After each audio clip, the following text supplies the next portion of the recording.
Good day, everyone.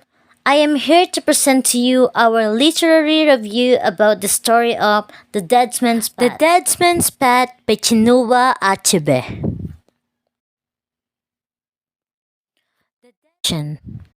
Have you ever heard someone say, "But we've always been this way"? What they're trying to tell you is that they're happy or content with doing tests the old-fashioned way, and they're reluctant to do it. About it, experiments with new and thoughts and ideas. In January 1949, Michael Obi was appointed to become a headmaster of Nome Central School.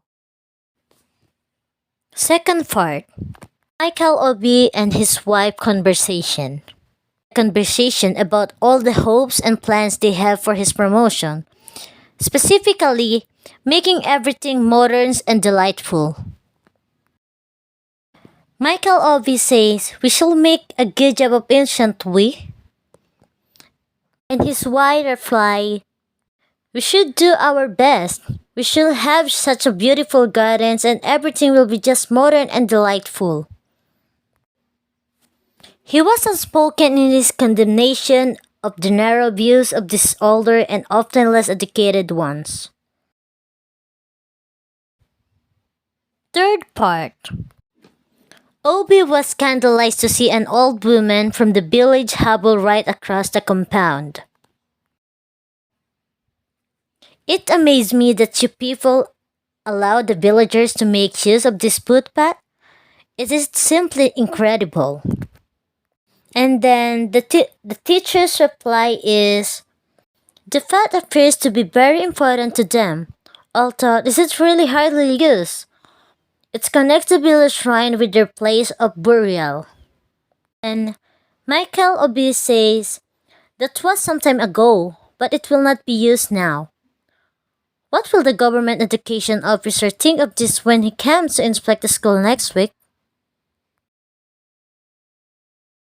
Heavy sticks were planted closely across the path at the two places where it entered and left the school premises. These were further strengthened with barbed wire. Fourth part.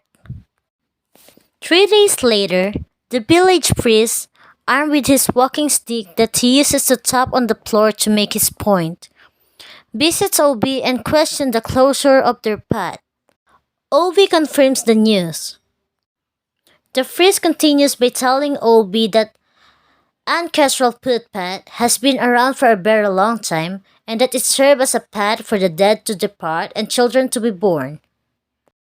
Then, the priest said to Mr. Obi, "Look here, my son. This path was here before you were born and before your father was born.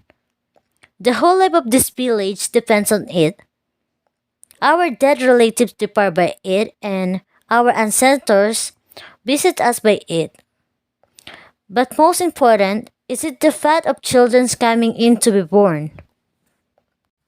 Mr. Obi said, "The whole purpose of our school is to eradicate this such belief as that dead men do not require footpaths. The whole idea is just fantastic. Our duty is to teach our children to laugh at such as ideas." The last part. 2 days later, a young village woman in the village died in a childbed. A diviner was immediately consulted, and he prescribed heavy sacrifice to propitiate ancestors insulted by the pens. Michael Obi awakens to find that school has been damaged. That day, the white supervisor came to inspect the school and wrote a nasty report. And what's stated in the report is tribal war situation developing between the school and the village, arising in part from the misguided zeal of the new headmaster.